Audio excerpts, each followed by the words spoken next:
All right, here we are at the front of the MB Sentinel package cabin.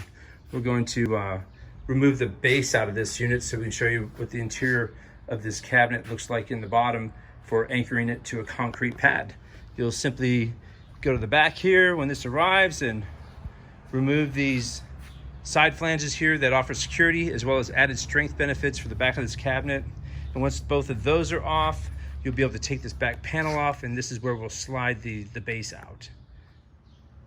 Okay, taking a look through the package cabin now that we have the back panel off and the bottom's removed now. This is so you can actually anchor through these struts to a concrete pad. You'll see we have the hole placements already in place there.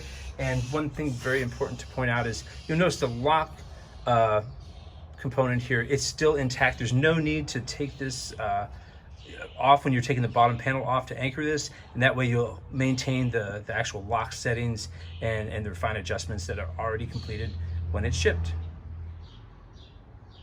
Now that we have the base panel placed on top of the platform here, you'll notice that we've got this all screwed down nicely, and you'll notice there's no visible screws really in the center of this, so that way it's going to allow you to have packages come out of this front of this unit very easily without catching on anything.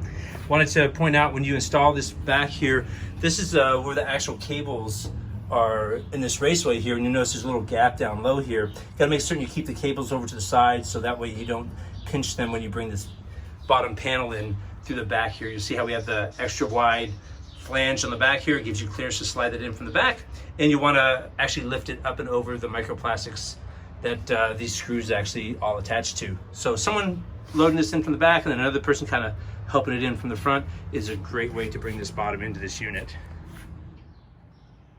At the back of the package cabin, this piece is actually removed during the installation process. When you get ready to put it back on, you'll notice that it has these 3 holes here at the bottom. I'd encourage you to tighten this middle one first. It's going to help spread this panel out on both sides and really help line up these holes. It's quite a large piece of aluminum sheet, so that's going to help get things lined up for these secure flanges that are going to do a great job of keeping someone from prying this open. Anyway, that's just a nice little added piece. So there you have it. All you have to do is remove these flanges, take the back panel off, remove the bottom, and you're ready to anchor this to a concrete pad.